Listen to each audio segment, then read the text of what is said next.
Buenas tardes. Para disfrutar de manera segura de este encuentro, les recordamos usar siempre el tapabocas cubriendo boca y nariz, lavar las manos, usar alcohol o antibacterial. Las palabras palpitan, nacen a cada instante, se transforman, nos enseñan de eternidad, diría Neruda, son antiquísimas y recientísimas, viven en el féretro escondido y en la flor apenas comenzada. Esa amplitud poderosa e infinita es gran parte de lo que nos constituye. Por eso, a través de esos códigos hallamos maneras de expresarnos, de cuestionar la realidad, de compartir con otros lo que somos. La Alcaldía de Medellín, a través de su Secretaría de Cultura Ciudadana y la Biblioteca Pública Piloto, les da la bienvenida a la 15ª Fiesta del Libro y la Cultura, que tiene como tema central las palabras. Con música, historias, arte y voces provenientes de las esquinas del mundo, queremos que nos acompañen a entender mejor de qué estamos hechos, qué nos define. La actividad que tendremos a continuación hace parte de la franja Salón del Libro Infantil y Juvenil, que hemos pensado para conversar sobre temas como literatura, política, ciencia, periodismo, arte, poesía, las palabras y temas contemporáneos. La actividad a continuación se llama Una historia ilustrada de nobles enamorados, Inés y Pedro. Nos acompaña Roger Melo, ilustrador y escritor, y conversará con María Fernanda Paz Castillo, editora de Cataplún Libros, convoca Cataplún Libros. Realizaremos registro fotográfico y audiovisual con fines divulgativos. Si no deseas ser parte de este, te solicitamos que lo hagas saber al equipo organizador que está identificado con camisetas de la fiesta. Recuerden visitar nuestras redes sociales @Fiesta del Libro en Twitter e Instagram y Fiesta del Libro y la Cultura en Facebook usando el hashtag Fiesta del Libro 2021. Bienvenidos.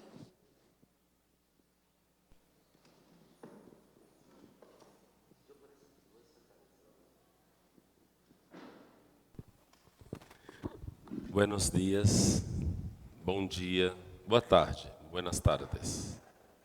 Encantados de estar contigo, con ustedes. Sí. Hola.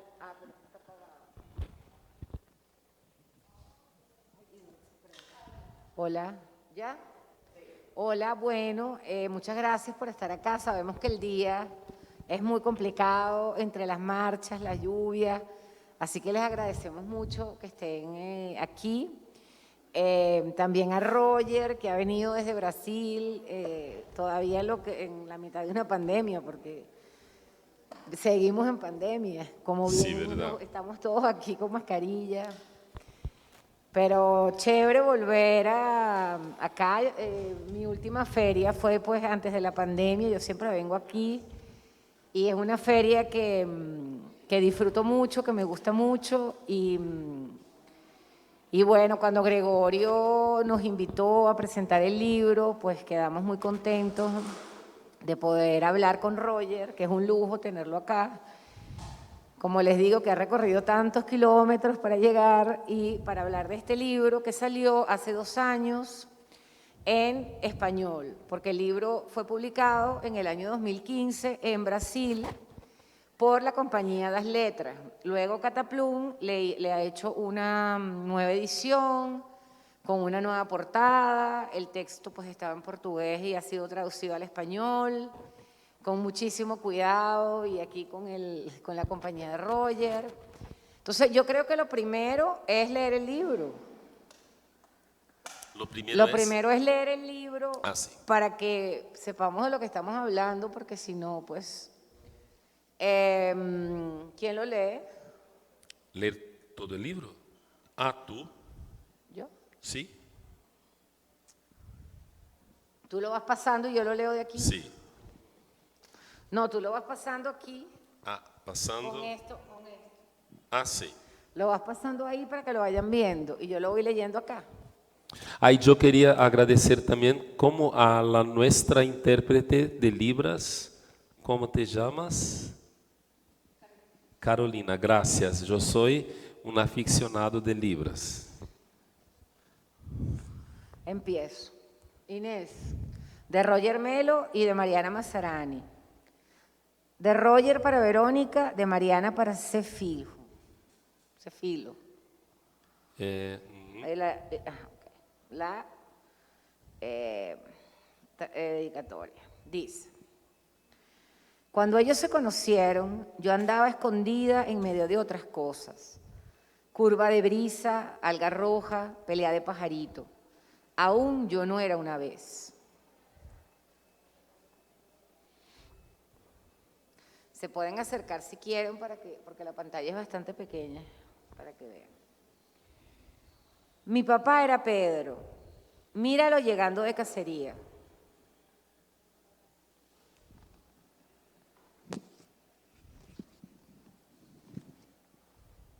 Un carruaje llegó de Castilla. En él venía Inés para ser dama de la princesa Constanza. ¿De la princesa Constanza? Sí, la esposa de mi papá. Ah, ¿tu mamá? No, mi mamá era Inés, esa joven que sonrió cuando el príncipe hizo detener el carruaje.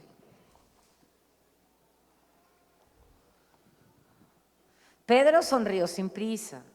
El caballo de Pedro sonrió a la hierba. Pelea de brisa, curva de pajarito. Algo roja se puso Inés, mi madre. Mafe, más despacio para que ella pueda. Pero ya está. Por favor. Si mi padre era príncipe, ¿qué hacía el papá de mi papá? Pataleaba.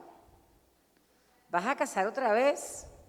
Y Pedro, el desobediente, respondía: don Alfonso, padre mío, regresaré antes de la madrugada. Pero después de 2 madrugadas, no regresaba.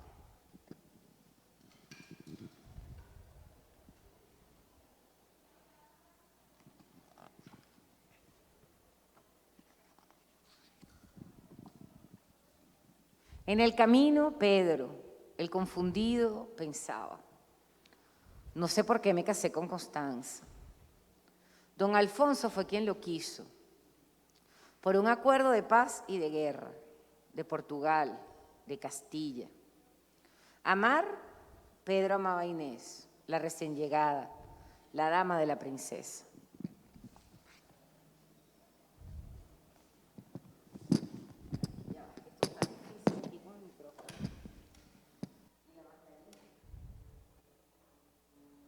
Después, Dijo que Pedro fue a casar. Yo. Pedro, el mentiroso, fue a encontrarse con Inés en una quinta muy cerca del río Mondego. ¿Te enteraste? Le cuchicheó un pez a otro. La princesa Constanza murió.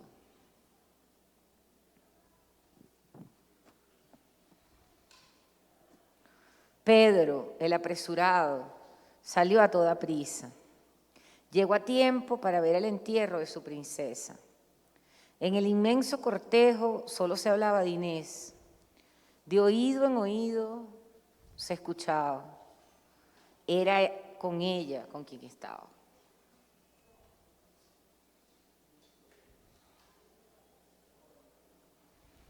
Don Alfonso ordenó que se llevaran a Inés muy lejos, a la torre de un castillo en Castilla, en la cima de una montaña escarpada, a donde no llegaban ni la brisa ni los pajaritos. Pelea roja, curva de alga.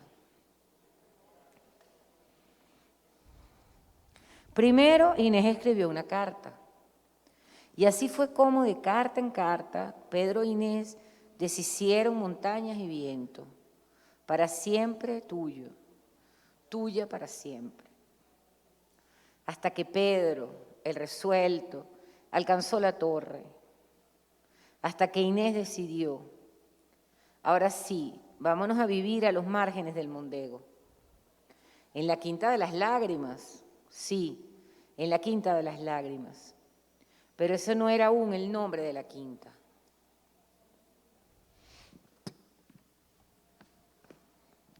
El padre de Pedro no quería que él volviera a ver a Inés nunca más. Tampoco el cardenal, ni los consejeros, ni el pueblo, ni nadie. Solo mis hermanas y yo. Si no, no habríamos nacido.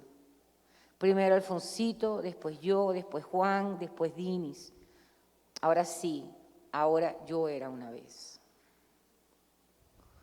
Un día corrí para esconderme de Juan y me perdí de mí misma. Del miedo escondí un pajarito en mi mano. Fue como si escondiera el universo. Su respiración, agitado, susurró: Inés.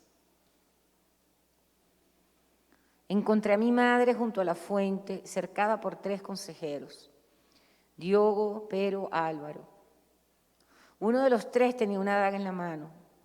Inés me señaló a mí, a mis hermanos, y dijo: ¿pero ustedes me amenazan frente a los hijos de su rey? Los consejeros no prestaron oídos. Álvaro, Pero o Diogo, no sé cuál de los 3, empuñó la daga. La lámina entró suavemente en el vientre de Inés. El pajarito, qué cosa, se me escapó. Inés, ahora no, ahora Inés está muerta.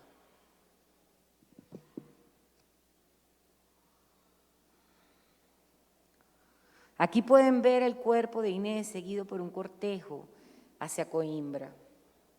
Pedro contempla a su reina muerta. Su sonrisa, dice Beatriz. Mi sonrisa, dice Pedro. Pedro les contó a todos de su matrimonio secreto con Inés. Pedro el justo. Y todos llegaron justo a tiempo para ver a la reina muerta ser coronada.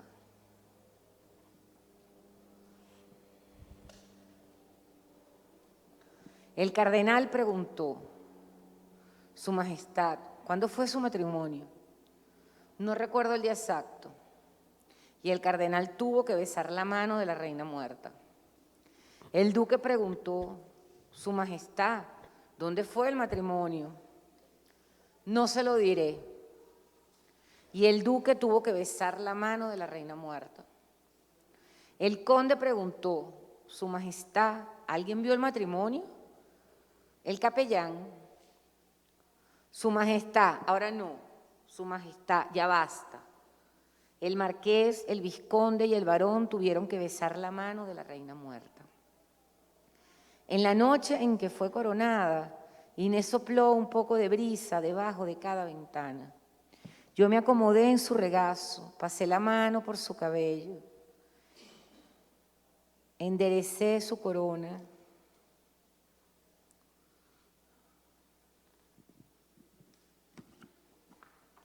De regreso a casa, el carruaje se balanceaba y me empujaba al lado de Alfonsito, de Dinis y de Juan. Cuando le hacía cariños a Pedro en su bigote negro, yo terminaba tocando su sonrisa. Dicen que las algas rojas que crecen en el río Mondego son lágrimas de sangre de Inés. Yo pienso que el viejo Mondego siempre ha llorado de ese color. Porque, ¿recuerdas? Antes de que me llamaran Beatriz, yo andaba escondida en medio de otras cosas. Beatriz, alguien me llamó. ¿Alguien me llamó? Y fin. Colorín colorado, este cuento se ha acabado. Bueno, Roger, cuéntanos. Bueno, yo no voy a adelantar nada para que tú nos cuentes la historia, porque este libro nace de una curiosidad, según tengo entendido, que es que en Brasil hay un dicho que dice ¿cómo? Para que lo digas en perfecto portugués. Agora Inês é morta. Sí, entonces Inés está muerta. Ahora Inês está muerta. ¿Qué significa? Sí, ¿Cómo se usa? A ustedes, para ¿qué les parece que significa ahora Inés está muerta? ¿Alguien tiene una...? Después de haber leído el libro. Es para algo que no tiene más, no hay más lo que hacer, está hecho, no hay más. Mi gato murió, ahora Inés está muerta, ahora Inés es muerta. Entonces, en Brasil yo crecí siempre oyendo a mi padre hablar de quién era esta tal Inés, porque yo no sabía de la historia. En Portugal es una historia muy conocida. Y está un monasterio en Alcobaça, en Portugal. Es un sitio de UNESCO, es patrimonio. Entonces, es un monasterio cisterciano. Esa historia pasa en 1300 y pico, entonces siglo XIV. ¿Qué es eso? Perdón. Perdón. No, y está escrito no atiendas. Es un sitio del siglo XIV y el monasterio es inmenso y de un lado está al final el ataúd de Pedro, que aquí aparece cercado con miles de ángeles. Aquí está, Mariana lo ha reproducido. Este es el ataúd de Inés. Y en el otro lado está el de Pedro e Inés. Y cuando llegar el fin del mundo, se van a erguer los dos y van a venir y se verán y su amor será eterno. Es una historia que involucra un concepto de traicionar, la traición, ¿verdad? La traición. Porque estaba Pedro casado con Constancia, que es un personaje muy interesante también. Hicieron un libro sobre Constanza. Y Constanza, claro, el casamiento es un casamiento arreglado, es un casamiento político. Y nadie quería que Pedro se casara con Inés o tuviera. Era muy común haber amantes en esa historia, porque el casamiento siquiera es un casamiento de amor, es un casamiento de arreglar. Y que uno Sí, porque Inés era princesa de Castilla. era ama porque todos eran parientes. Ella era prima de él, era prima de Constanza, eran parientes.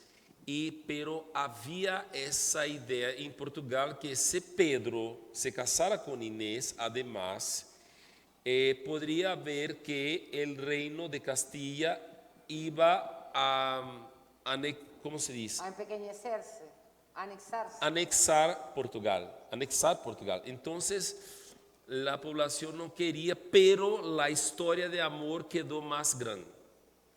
Y es una historia de amor hacia mucho más fuerte que Romeo y Julieta en Portugal. Es la historia que para ellos es muy vívida de esa historia. Y es raro porque vamos a decir, es un odio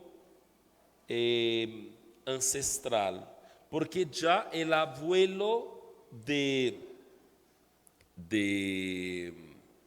Inés no quería, había esta idea, que no quedar jamás esclavo de Portugal o Portugal esclavo de Castilla. Y las músicas como el romanzal que me has enseñado El Conde Olinos. hay un que dice, no permita que yo quede esclavo de Castilla jamás. Entonces, había este odio que es un odio. El abuelo ha dicho que, aunque después de muerto quiero guerrear, y sacan su abuelo muerto, son muy de la muerte, son muy amigos de esa historia. A nosotros parece una historia de terror, pero no había este pavor de la muerte. La muerte era parte muy integrante de la vida. Entonces, él muerto, después de muerto, fue en la cadera para la guerra, como un símbolo también. Entonces, que ella también, después de muerta, él decide que la va, aquí no aparece, pero estaba muerta hace mucho tiempo. Entonces, estaba decompuesta. Y para besar la mano significa, tal vez, morir, porque contraer una enfermedad. Pero hay este gusto por la morbidez. ¿Morbidez se dice? Pues sí, por el mórbido. por lo mórbido, por el- por el morbo. Y eso pasa porque nosotros íbamos, yo, Mariana Massarani, íbamos, y eso pasa aquí también porque hablábamos de eso, mucho hablar con los niños, niñas en escuelas, distintos sitios del mundo y siempre nos pedían historias de terror, queremos historias de terror.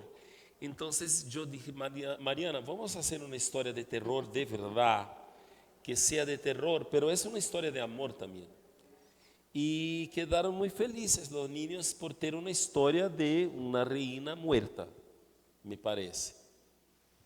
Y ya, es interesante ver también que algunas historias que son para niños alcanzan los padres y madres también. Sí, bueno, este es un libro que para mí es un libro muy sui generis, porque bueno, por una parte viene como de algo muy arraigado en Brasil, de un dicho muy arraigado en Brasil que tiene como pues que tiene raíces históricas, ¿no? Y que esto que parece ficción, que es que todos van a besar la mano de la reina muerta, ocurre en realidad, o sea, no es un invento de Roger, o sea, así ocurrió. El rey, para darle a ella el lugar de reina, que no le permitieron que tuviera cuando era su amante, pues él se lo da después de muerta, ¿no? Entonces, yo creo que también es muy interesante porque está escrito en clave de poesía y háblanos de la voz, desde quién habla, o sea, ¿a quién sí. escogiste para que narrara la historia? Porque la historia está contada por Victor Hugo, la empezó a contar la historia. El poeta portugués Bocage empezó a contar la historia. Camões, que quizás es el más conocido, el Shakespeare de Portugal, la cuentó. Hay unos dos estrofes del verso de los Lusíadas en que habla de Inés y menciona a la hija Beatriz. Y yo pensé y hablé con Mariana, vamos a decirlo en la voz de Beatriz, porque es la manera de este narrador, niña que se hace, que crece con la historia y con una historia de muerte, de perder su madre y la complicidad que tiene con su padre, que es también un amor triangulado, nos dio la llave para llegar a niño y niña. Es decir, mira, mi madre también la mataron.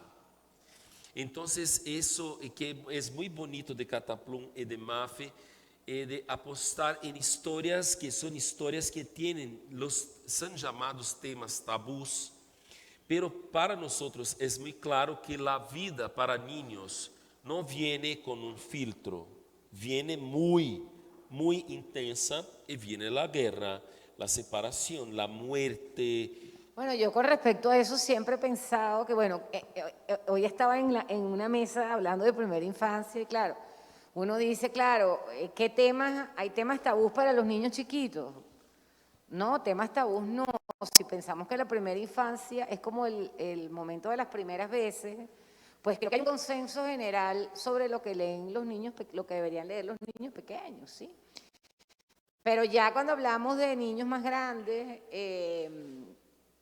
obviamente uno piensa que es muy importante el cómo se dice, ¿sí? Claro. Lo literario que puede tener el texto. Y en este caso, que es un texto escrito en clave de poesía, pues tiene un alto componente estético. Lamento haberlo leído con esta mascarilla, pero tiene un alto componente estético. Entonces es una historia muy fuerte, pero que produce en el lector, bueno, pienso yo, también como lectora del libro, que produce una experiencia estética, pues es algo muy cercano a la poesía, pues es poesía realmente. Y las imágenes, pues también acompañan muy bien el texto, son muy dramáticas, entonces... Y yo pienso, Mafe, que entonces el libro como un objeto, porque es una fisicalidad, que permite al niño, a la niña sentir que también a los otros les duele. Y muchas veces esta cuestión de no tener más el papá o la madre, la mamá, es aún con esta niña puede ter sido más triste, más ver. Y por ejemplo, acá Mariana pesquisó muchísimo, hace una harta pesquisa de la visualidad en esta fila gigante, donde todos es una historia de la vida privada en Portugal en los 1300. Y si uno busca, están personas del pueblo, conversan y esperan su hora de besar la mano de la reina muerta, que resulta también cómico, ¿verdad? Resulta también chistoso. Es terrible, es poético, pero hay Y Mariana, a mí me parece fantástico que todo está aquí. Ella, hay corazón con espada, está todo aquí, pero hay también un humor, hay un chistoso, poético. Sí, bueno, porque es que es una situación tan fuera de lo común para nuestra mentalidad de hoy en día, que pensar que estaba todo el mundo haciendo la fila para besar la mano de la reina muerta, pues si no sabe uno la historia puede ser hasta divertido porque cae en el terreno de lo increíble, porque por eso yo digo que por eso es que se volvió una historia, porque entra en el terreno de lo increíble, porque a nadie le interesan las cosas comunes, o sea, las cosas que pasan de boca en boca y que llegan tan lejos es porque son muy diferentes a lo que siempre estábamos escuchando, son muy fuertes, muy fuera de lo normal, muy inverosímil. Ahora, yo te quiero hacer una pregunta. Por favor. ¿Por qué ya nadie escribe historias de amor? ¿Por qué? Porque ya no se escriben historias de amor. Ah, sí, ¿verdad? ¿Cierto? Y las historias siempre son un poco una historia de amor, ¿verdad? Hay muy pocas historias de amor. Hoy. Hoy en día, ¿o no creen ustedes? Se escriben muy pocas historias de amor. ¿Por qué crees que eso puede pasar? Voy a pensar en eso ahora. Voy a pensar. Pero pienso que hay siempre un poco de amor en las historias. Aunque sea Hay una historia en Brasil que me encanta, un libro que se llama La Odalisca y el Elefante.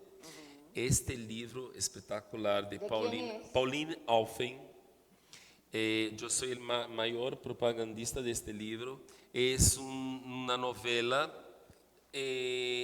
donde el sultán recibe de presente un elefante blanco y ya está ahí una de sus novias, que es una niña, y ella aprende con Sherazade a contar historias. Y Sherazade siempre para en la historia de número 666 y repite la historia. Y a ella le encanta oír la historia y queda apasionada por el elefante blanco, un amor de otras vidas. Y va a descubrir que este amor imposible es un amor que siempre se repite. Y es un amor de otras vidas. Es muy, muy bonita y ella mezcla mucho de la canción. Às vezes trechos inteiros de canções de Brasil ou canções de los Beatles hacen parte das histórias de Shakespeare. Caberia a história de Pedro e Inés, pero é sempre a impossibilidade, porque a história de amor en la literatura viene sempre com a impossibilidade do amor, ¿verdad? Isto está muito marcado. Então, tal vez por isso. Pero en las novelas, sempre. En las películas siempre estará el amor, ¿verdad? Pero en la literatura tal vez quede como un tema que, no, otra historia de amor. Y las personas que escriben, las personas que publican, las personas que ilustran, porque claro, estamos aquí con una gran editora y sabemos siempre que el editor la editora es un artista, las buenas. Son artistas también, pero hay también malos ilustradores y escritores.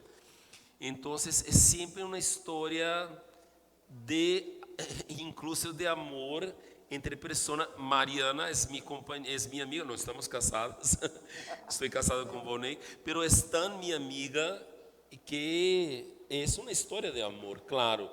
Y hay una otra cosa, la historia, el libro ilustrado, no me gusta decir libro ilustrado porque originalmente el libro siempre fue ilustrado.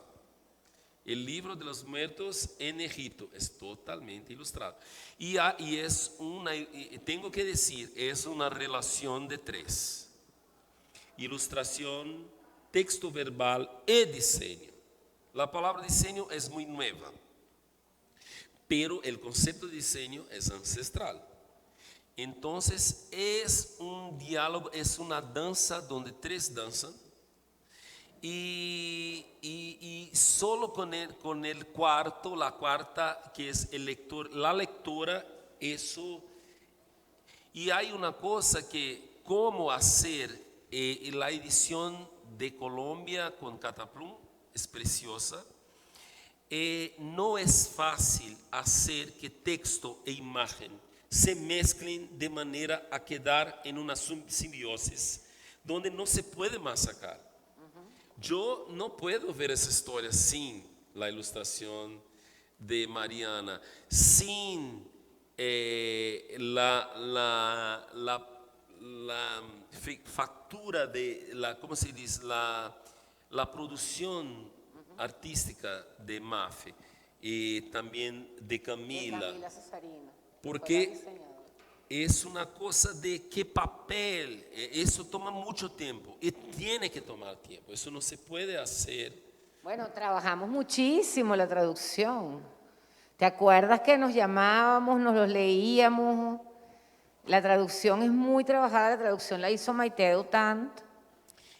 Y el papel, cómo queda el color, porque si uno ve la proyección aquí, es completamente diferente de verlo.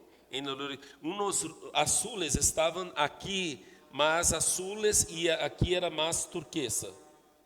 Cambiaba el color, pero para quedar así como es mucho Claro, es muchísimo trabajo. Es que con este libro tuvimos como muchas reflexiones, porque bueno, primero la traducción no fue fácil, porque Roger estaba al frente de la traducción y él quería tenía muy claro lo que quería en español con el libro, y por el otro lado estaba yo también que tenía muy claro lo que quería, pero entonces nos hablábamos mucho de la traducción, entonces es una traducción muy reflexionada, muy pensada. Nosotros leímos muchas veces juntos para oír, por porque era Zoom. para hablar también. Yo le decía a Roger, esto lo vamos a leer en voz alta mucho, leámoslo nosotros en voz alta. Entonces, y con Maite también. Entonces, el solo trabajo de traducción fue muy largo, ¿sí? Sí. De verdad que lo hicimos con mucha conciencia y Roger me preguntaba, pero en español, así como lo se está poniendo, ¿quiere decir esto? Porque claro, él habla español, pero hay cosas que de la sutileza del idioma, sobre todo por la poesía. Portuñol. Portuñol. No, hablas bien el español, sobre todo por la poesía. Y luego este papel, en Brasil, este libro fue impreso en papel craft. O Mariana emuló, digamos, el papel craft en las ilustraciones. Y era muy oscuro. Es difícil de leer. Aquí es mucho más fácil. Claro, y era difícil de leer en la versión en portugués. Entonces nosotros trabajamos mucho con Mariana y con Roger para llegar a este color que no sacrifica, digamos, la idea del papel craft y llegar a un color marrón, pero que donde se leyera el texto. Sí. Porque la verdad es que la edición brasileña estaba oscura. Es verdad, es verdad. Y luego, pues Camila Cesarino, que es una gran caratulista, hizo esa carátula. La edición brasileña tiene otra carátula distinta y Camila hizo esa carátula que es muy buena. Es un libro, pues la verdad que la experiencia que yo he tenido como con los lectores siempre ha sido como que les encanta el libro, ya digamos leído como en íntimo, o sea, siempre es como, es que ese libro es precioso, es que ese libro es precioso. Y yo pienso que tiene que ver, claro, con la escritura de Roger, evidentemente, con el trabajo de Mariana y también con la poesía, ¿no? Porque pues es una historia de amor narrada en poesía, desde la voz de Beatriz. Por eso que cuando empieza dice, aún yo no era una vez. O sea, ella no había nacido, pero igual estaba contando la historia de los padres. Sabes que este começo, muchos expertos se detienen en este começo, que yo aún no era una vez. Mucha gente ha hablado eso, y cuando empecé no sabía que iba a... Muchas personas hablan de eso cuando ellos se conocieron, yo aún no era una vez. Entonces, cuando hice, pasó de manera natural, pero muchas personas empiezan a decir que es cuestionar la manera como se va a seguir. Tal vez uno haya que desistir de la expectativa de era una vez. Yo aún no era. Entonces fue muy interesante. Pero yo quería hablar un poco ahora aquí con Mariana Massarani. Es una persona de las más chistosas que hay. Y para ser chistoso hay que ser muy inteligente. Y Mariana siempre le digo que ella parece que recibe el guión de la vida un día antes y ya tiene las mejores respuestas listas. Entonces, y ella siempre, no, hago sin pensar, pero todo es muy profundo. Y esta escena para mí es... ¿Cuál es, Roger, para ponerla acá? Vamos, es la escena roja ¿Dónde la están matando? donde se matan a Inés, se mata a Ay, su ¿qué madre. pasó? ¿Cómo lo ponemos? Podemos volver a la... Sí. Porque empezó a hablar y van a ver. No se sabe mucho de la historia pasó en 1300, pasó de verdad, pero claro, por supuesto, hay mucha cosa que inventaron por el tiempo. Entonces, a veces dicen que fue muerta en pescoço, ¿cómo se dice? Que la degollaron. Sí, a veces aquí y a veces en el ventre. Entonces, tendríamos que decidir el ventre. Aquí, ¿cuánto? ¿Qué dijo Camões? ¿Qué dijo Boccaccio? Entonces, una pesquisa de verdad, incluso con esto, que no, claro, no se puede decir que fue aquí, fue ahí. Están los restos mortales en Alcobaça, pero no estaban. Los cuerpos se fueron trasladados muchas veces. Y ni siquiera saben si están ahí. Entonces hay mucho de invención, aunque parece que de verdad él sacó y obligó personas a besarla. Entonces Mariana decide poner en el ventre.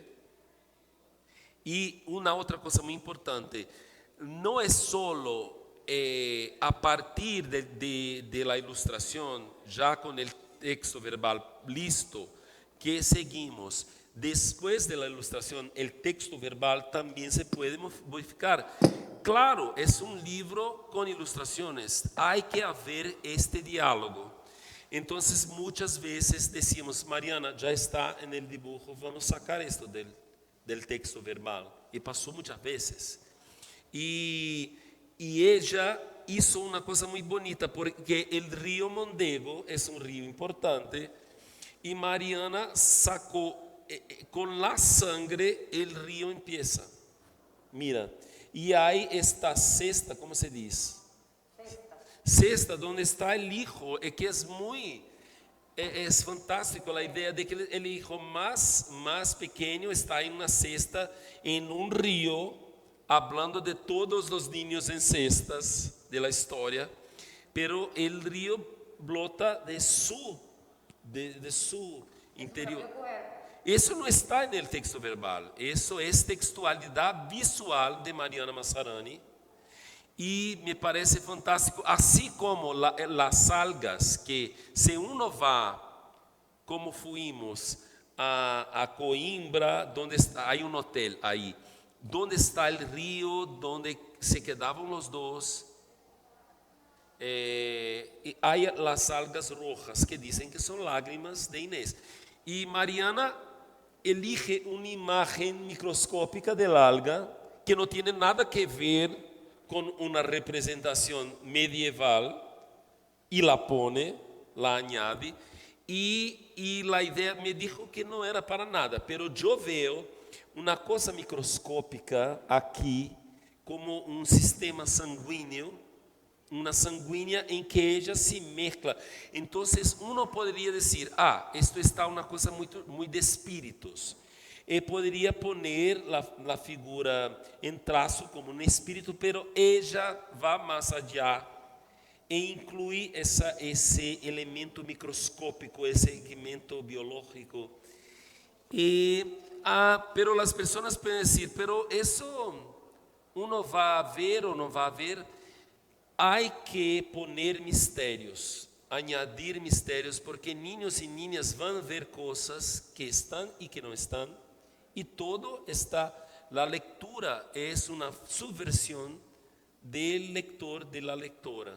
Sí, lo que pasa es que también creo que hay que pensar que a veces pues tenemos como en la cabeza que el discurso debe ser circular o que el discurso debe ser muy claro, pero también el discurso puede tener espacios para la experimentación o para, digamos, otro tipo de gestualidades donde se busca producir en el lector algo distinto a ver una imagen como muy clara, sino a producir una sensación. Y lo que Y pasa... eso es lo que hace Mariana a mi modo Sí. de ver ahí.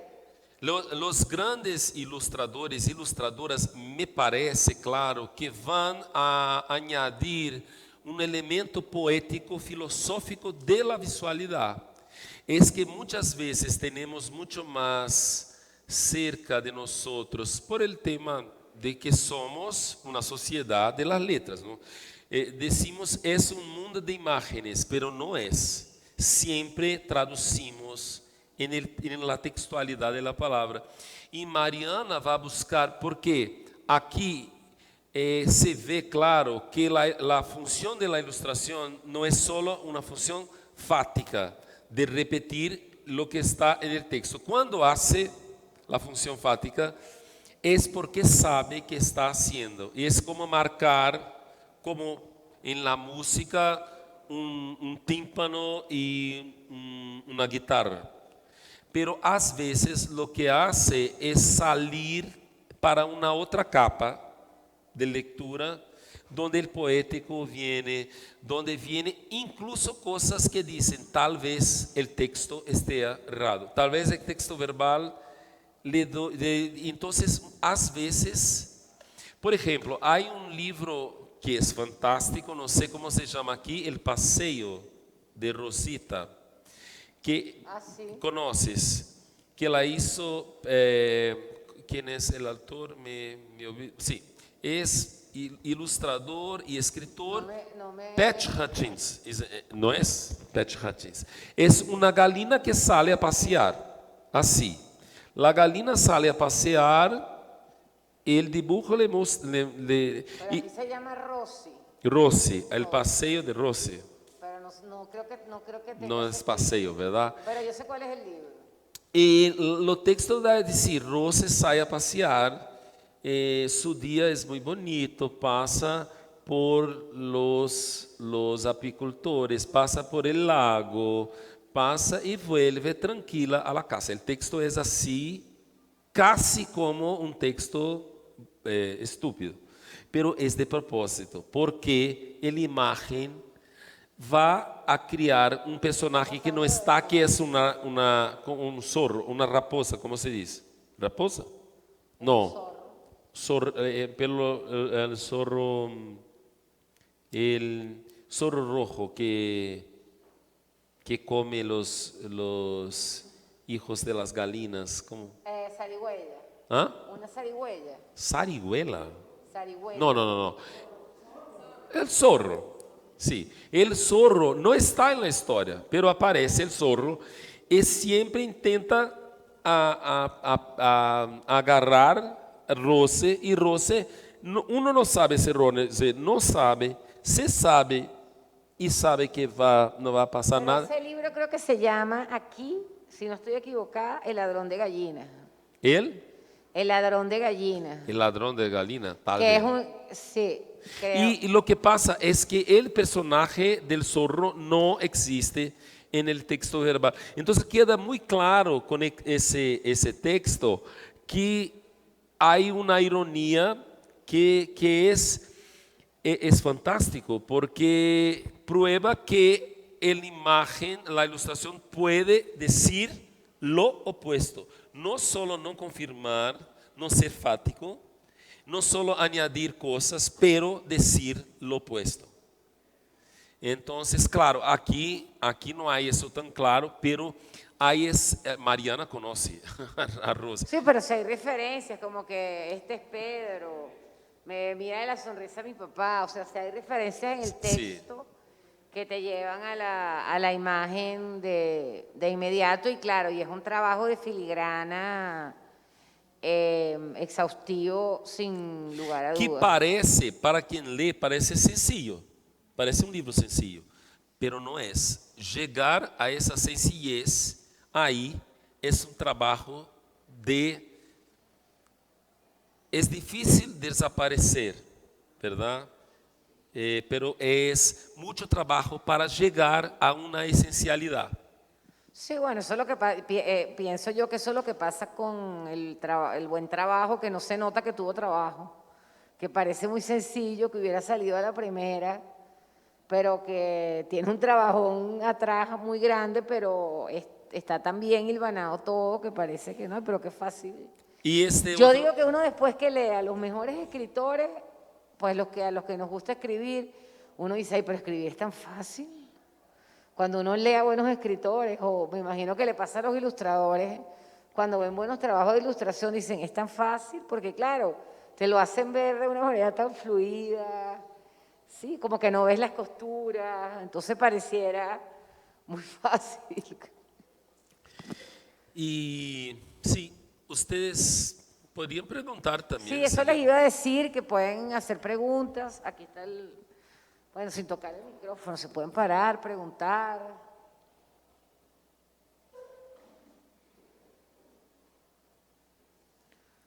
Los libros están afuera, creo. Si quieren para que Roger se lo firme, tener a Roger acá es un lujo.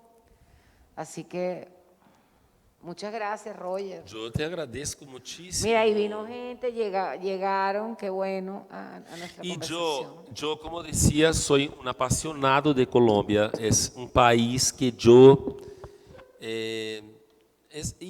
tenemos diferencias, pero que nos unen también. Pero tenemos muchas similitudes, ¿verdad? Y que el primer libro que está traducido fue este convite, esta invitación de Mafe, lo que me da mucho honor, porque Mafe es una editora que me encanta y Cataplum está genial. Y ya había también personas que me encantan, como Nilma González Lacerda, que es editada por ti, otros autores también, otras autoras, ¿verdad? De Brasil, la verdad es que Nilma Lacerda, que no sé si la han leído, que es maravillosa, que también es muy amiga de Roger Sí. y mía, pues yo le edité varios libros, tiene Rabo de Estrella y otros cuentos, que es un libro de cuentos maravilloso. Tiene una novela publicada en Babel Libros que se llama, ¿cómo es que se llama la novela de Babel? De las Pluma de Ganso. Sí, Pluma de Ganso. Publicamos una novela divina, Bárbara bajo la lluvia, para niños pequeños. Y bueno, ella está escribiendo una historia de amor para mí. Ah, sí. Desde el año... Por eso hablaste de las historias de amor. Sí, yo le digo, imagínense que eso fue el día antes del terremoto en Chile, 8.8, estábamos en un congreso y Nilma y yo estábamos hablando de esto, de que nadie escribe historias de amor. Eso fue en el año 2010. Estaba Volney también. Sí, pues Parece es que eso fue un desastre porque después 8.8. Y pues Nilma está escribiendo ese libro, una historia de amor. Ella es una escritora maravillosa, se las recomiendo. para mí es, o sea, yo creo que en cualquier momento se gana un super premio. Aunque igual no lo necesita porque tiene sus lectores así que saben lo bien que escribe. Y es una experta también de... Sí, es una experta estudiosa de literatura infantil. Y entonces, no, ella me está escribiendo una historia de amor así tal cual desde hace 11 años. Pero ahí vamos. Ahí ¿Le va. tienen alguna pregunta para Roger?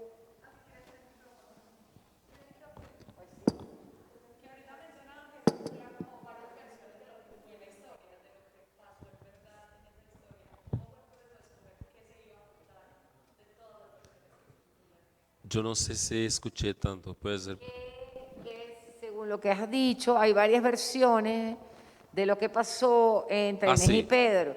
Que cómo escogiste lo que ibas a contar. Ah, eso es muy buena pregunta, porque yo cuando niño, de esto me acordaba hoy, cuando niño, cuando leía cosas, a veces había trechos de historia, aunque de personas fantásticas, escritores como Shakespeare o como Clarice Lispector, y pensaba, y no sé si eso ha pasado así, esa parte. Y yo niño intentaba escribir una otra versión. Entonces, es claro que yo hablando con Mariana decíamos, ¿qué te parece más? A ese parece más real, pero es más aburrido también. Y yo que veo es que yo hice una novela para niños y que habla de mucho de mi niñez. La personaje principal es una niña, Clarice. Y entonces mucho de la historia, Clarice, mucho que pasó con ella, pasó con mi hermana. Pero yo también empresté cosas de mi memoria para ella y está bien. Pero siempre que me preguntan, las cosas más locas pasaron de verdad. Y las cosas más normales, cotidianas, las inventé. Entonces me pareció, yo hablaba con Mariana, eso parece más loco, pero debe ser la realidad. Porque cuando pesquiso, cuando investigo también, cuando voy a escribir una cosa que tiene que ver con historia, no sé por qué empecé no haciendo eso, pero la ficción histórica me atrapó. No la atrapé, ella me atrapó. Entonces, yo cuando estoy escribiendo, invento, no quiero saber. Y cuando voy a investigar, veo que lo más loco es lo que parece más real. Entonces, este límite entre realidad y ficción es muy tenue también. Y si una versión es mejor, aunque no sea real, entonces me parece que sí. Hay un gran escritor brasileño, una vez, siempre le he oído, estuve con él, o que es una cosa inolvidable para mí, que se llama Ariano Suassuna. Es un contador de historias. Y es de teatro también, yo también soy de teatro. Y una vez él tiene dos personajes, que es João Chicó y João Grilo. João Grilo, Juan Grillo, es un personaje de historias tradicionales que es el más flaco, es el más desnutrido, pero siempre alcanza, eso es un personaje universal, ganar del más fuerte, ¿sí? Ese es Juan Grilo, y hay Chico, que es su amigo, que es un mentiroso. Es lo que más siempre está mintiendo. Él dice, no sé, solo sé que fue así. Entonces, siempre que pasa una cosa, que ha montado una serpiente emplumada y volado, y le pregunta, ¿eso es mentira? Y él dice, no sé, solo sé que fue así. Entonces, Ariano Suassuna dice siempre que cultiva un mentiroso, que siempre cuando ve una persona mentirosa, buena de verdad, que paga cosas para ellas, não é porque sempre é uma boa persona para estar cerca, porque é um bom mentiroso, não um mentiroso qualquer, pero um bom mentiroso sempre é bueno. E estava uma vez em uma palestra e falava de que passou isso, e que Chico chegou e que conhecia que Chico é uma pessoa real estuve em uma fiesta e uma pessoa disse: eu estuve en esta fiesta.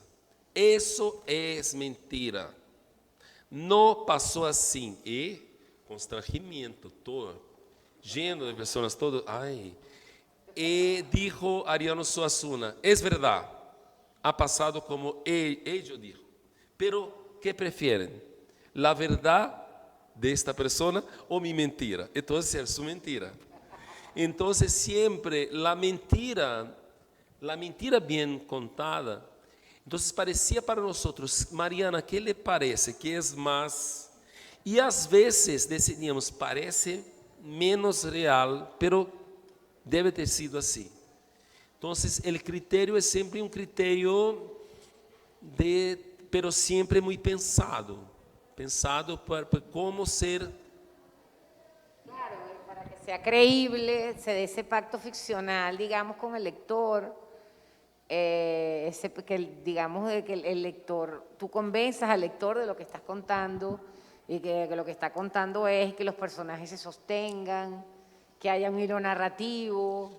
La realidad a veces es... Pero es que todo es, o sea, son como las discusiones que hay desde hace muchos años sobre, bueno, ¿cuál es el discurso real?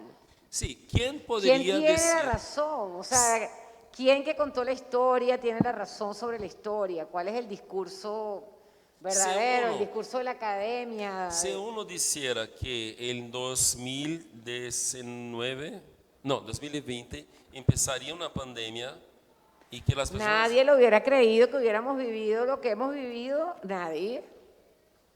¿Cuál es la probabilidad? Es que mientras haya vida todo es posible. Entonces, eso es... una cosa que incluso en la ilustración hay un artista que me encanta, que es Audubon, que es un artista de origen francesa que vivió en Estados Unidos, en el Mississippi. Y él es uno de los más grandes ilustradores de aves de la historia. Pero para las personas expertas en biología, les parece que es un mentiroso, porque cuando hace un cisne con una pequeña mariposa en el agua y mira el cisne, la mariposa. Para los expertos de biología queda muy ficcional. ¿Por qué lo hace? ¿Sí? Entonces, pero para las personas que gustan de ave es el mejor. Los colores están perfectos. Hay una dramaticidad. Entonces, incluso en la ilustración, aunque parezca muy ficcional y por eso atrape la realidad, ¿por qué no haría él algo más ficcional? El flamingo está así, el flamingo de Audubon, totalmente en una posición no usual, porque hizo este libro fantástico que se llama Aves, Pájaros de América. Yo tuve la oportunidad de mirar uno de estos libros en Japón y 3 personas para manosear el libro, porque la capa, la portada hecha de madera. Y hay que abrir. ¿Por qué hizo? Por eso, porque el libro, hubo un tiempo que era el más gran libro que existía, ahora no es más. Pero para que el pajarito de este tamaño sea del tamaño real y el flamingo sea del tamaño real, tienen que hacer eso por un elemento que busca la verosimilianza, la realidad, creó una artificialidad. Entonces, siempre que hablo de Audubon, también para mí queda este límite que, ¿cómo elegir? Se va a sacrificar por la realidad, la verosimilianza, que es también un punto de vista, ¿verdad?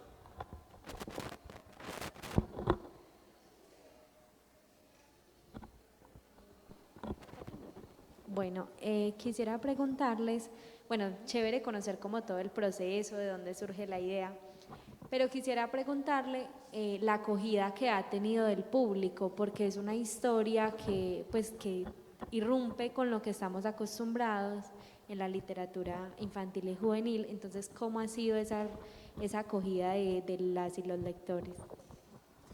Eso fue lo que vemos, es que los niños, las niñas quedan, les gusta de verdad el terror, porque parece que es un género que les he tomado a eso no porque les va a asustar. Pero yo me acuerdo que había un libro, no por el texto verbal, pero las ilustraciones, que yo tenía miedo cuando era niño. Mi hermana también. Después descubrí que mi hermano también. Pero los tres abríamos el libro, víamos y tener el control del miedo en este simulacro que es el libro, es una manera de testar el miedo, probar el miedo. Yo también, a ver, yo pienso que no hay un único libro para niños. O sea, yo creo que la literatura en general, pues digamos que está permeada por lo mismo, la literatura para adultos y la literatura para niños. Hacemos la salvedad de literatura para niños porque sabemos que los niños pues están en crecimiento, pasan por distintas etapas, necesitan tener como ciertos referentes para poder, digamos, entender una historia, pero igual, por ejemplo, la poesía, o sea, tú le puedes leer a un bebé de 6 meses un poema y va a entender la música, o sea, algo le queda. Pero con respecto a eso, no hay un lector niño. La idea, y nos tenemos que sacar eso de la cabeza, de que lo que le gusta a un niño le gusta a todo. Claro que hay cosas que le gustan a muchos niños, que son los estereotipos, o lo que están viendo en la televisión, pero los lectores niños son tan variados como son los lectores adultos. Entonces, claro, este no es un libro para todos los niños lectores, es un libro para los niños que les guste la poesía, que les gusten este tipo de historias. O sea, no son libros para todos los lectores. Los libros para todos los lectores ya sabemos cuáles son. O sea, que son hechos pensando en lo masivo, ¿no? Entonces, que ahí se meten ya con otras cosas donde nosotros no estamos parados. Nosotros estamos parados en otra parte. Entonces, yo creo que eso es importante tenerlo en claro. Hay niños que les ha encantado el libro, hay niños que les ha aburrido el libro, hay adultos que les ha gustado muchísimo. Realmente para mí esto es un ejemplo de un libro para todas las edades. O sea, ya este libro es un libro, puede ser para un niño de 8 años, pero también para un adolescente, para un adulto, para alguien que le guste la poesía. Y la historia también, ¿no? Adolfo Córdoba Así dijo, él adora este libro. él dijo, ese libro, esa historia le escapó a Shakespeare. Y yo le dije, si aún van a encontrar un manuscrito de Shakespeare sobre Inés, porque tiene todo que ver con él y con una generación. Hay historias, y sí, sobre eso también, yo hablaba con mi editora de Brasil y sobre otro texto con Julia. Y me dijo, Julia, Roger, sobre un otro libro, ¿no quieres hacerlo más para más niños? Y yo le dije, Julia, te voy a decir una cosa loca que pasó por mi cabeza. Y no sé por qué, te voy a decir, quiero hacer un libro para nadie. Porque me parece también que va siempre a haber una niña y un niño que no se identifican con casi nada. Yo conozco niños y niñas, pero a veces hay un libro que ellos dicen, ese libro es loco. Y es una manera de decir, este libro habla conmigo. Entonces muchas veces es necesario, claro, el editor artista va a hacer libros que, aunque sean muy buenos, van a vender mucho, van a ser suceso de venta. Y van a poder hacer un libro para nadie. Un libro para un niño. Yo siempre me acuerdo de Ligia Bojunga, escritora brasileña. Ella habla para 3.000 personas, pero una vez fue a un sitio en la Amazonia y donde solo estaba una persona. Y le pidieron, ¿quieres hablar para una persona? Y ella dijo, claro, por supuesto. Porque esa persona tomó tiempo llegar aquí. Ella no tiene culpa que otros no hayan llegado. Entonces, hago para ella sí. Entonces, es necesario percibir, claro, ¿es un objeto? Sí. ¿Es un objeto de consumo? Sí. Antes no era. Empezó a ser con la producción del libro comercial. Antes uno tenía que caminar todo el mundo, hacer amistad con un monje que no quería liberar un libro para una persona que estaba interesada en libros profanos. Y la persona tenía que convencer y ya. Pero ahora se hace como un producto hecho en serie, pero no es un producto común. Es un producto que va a trabajar con estas ganas que uno tiene, con esta cosa de hacer un libro para nadie. Claro, nadie es para uno, por lo menos.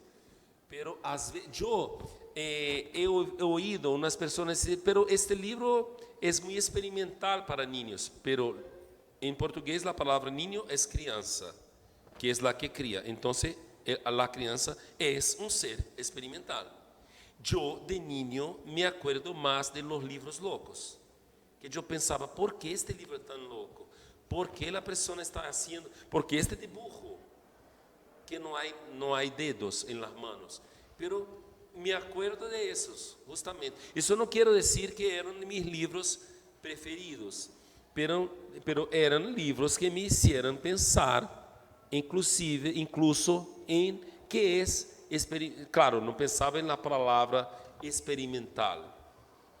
Pero Eso depende de los lectores, porque así como a ti de niño te interesaban las cosas experimentales, hay niños que no.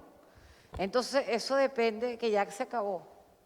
Eso depende de los lectores. sí, ¿Cómo es que dicen?